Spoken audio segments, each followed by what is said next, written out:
Heresy! It's here. Finally. After months of awaiting, we finally have new content and we're back on the Dreadnought.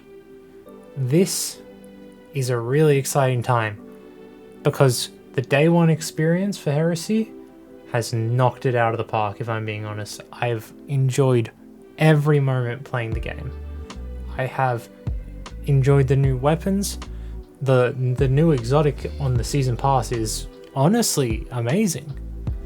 The new activity in the Nether is great, and I will be going more in depth as we go on with the video. So please do stick around, like and subscribe. And now let's get on with things. Now, first things first, let's address how the story for Act 1 is played out. It's awesome. The opening cutscene is one of the best cutscenes that they've had in Destiny, full stop. The quality might be the normal in-game render. It's not one of those pre-made ones where it's looking all fancy like at the end of the final shape. But it was really emotional and unexpected. I didn't expect Eris, of all people, to just straight up get shanked. Obviously there's footage on screen now, but my reaction on my stream, twitch.tv/infernalelite, by the way, was just shock. Because in all seriousness, I thought that cutscene, like, I assumed she was going to be dying to an extent, but I thought that cutscene would be during Act 2, not right out of the gates. Also, great way to introduce Drifter back into the story. He hasn't really been relevant to the story since probably Season of Plunder is the last time that I remember him being in the story, and even then it was a very weak connection. But overall, he's just a great character at this point. However, there is one downside, and it's not really something Bungie can control. There's currently a voice actors strike, meaning that there are some voice lines missing from Sloane, and I can't remember the other character. But there's two characters missing voice lines, and they've enabled subtitles for those parts, but it's still a little weird. But there's obviously nothing Bungie can actually do about this. Moving on from the story, let's get into the new activity, the Nether. The Nether is great. The activity is fun. It does seem to be a little bit repetitive, but they did say it's going to evolve over time. So we will wait and see how that plays out. Personally, I do expect high things. The Dreadnought as a location in this episode, similar to how we had the Leviathan back in Season of the Haunted, I think it was. Yeah, that seems about right. It's a lot more interactive, and there seems to be hundreds of secrets around. Not only that, but I actually found this spot in the gameplay, which you'll see in a bit, hopefully. There are these worms, like the hive worms.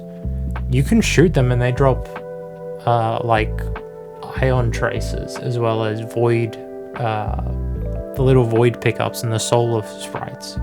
The void sprites and the fire sprites, those are what they're called. Which I found really interesting and unique, and it adds a sort of, oh, I see that, I should probably kill it because I will get something.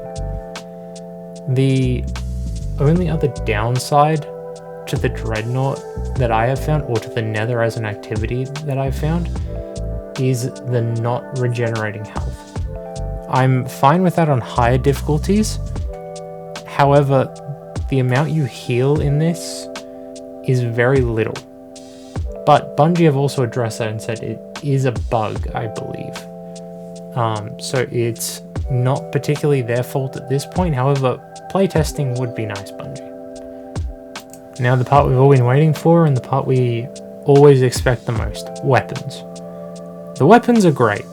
I've been rocking the Arc LMG. I don't remember the name, but I've been really enjoying it. It has, I don't know what it rolls with currently, but I got a pretty decent roll in mine.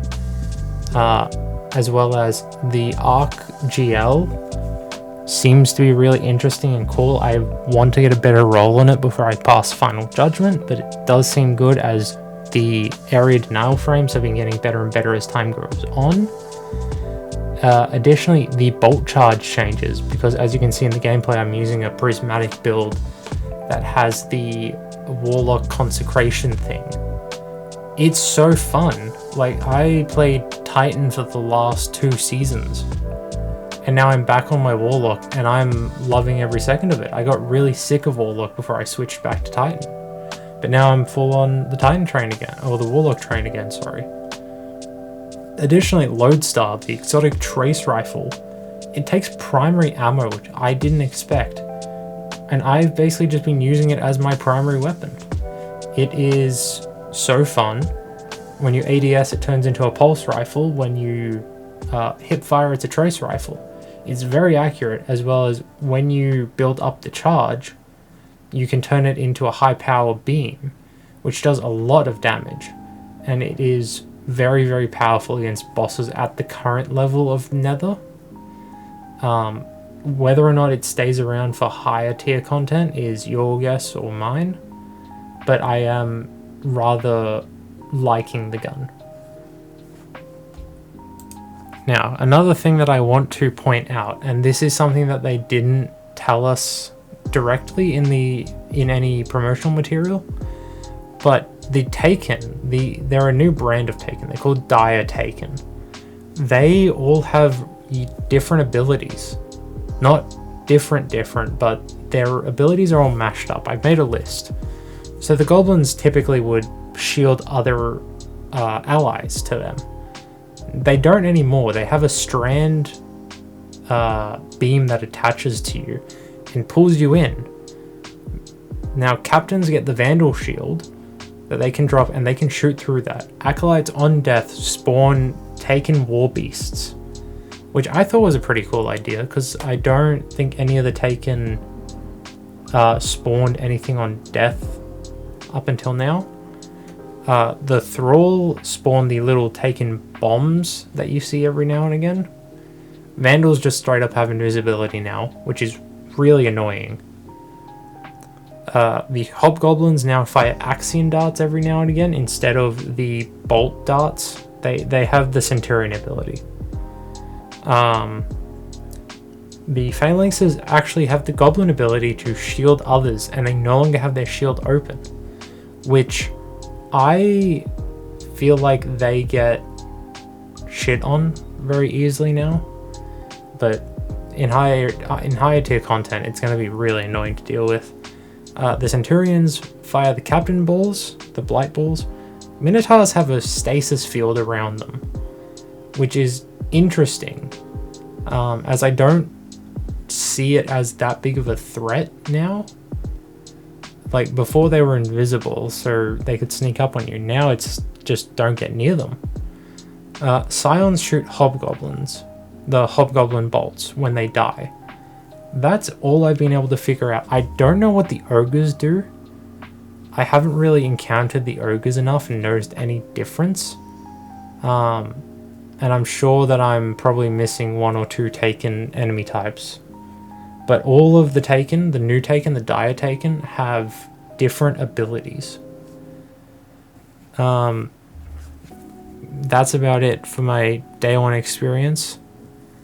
The story is great. I look forward to seeing where it's going. The weapons are great. I look forward to getting my hands on the rest of them. The armor seems alright. I guess we'll just see where things go as it progresses. That's about it for this video.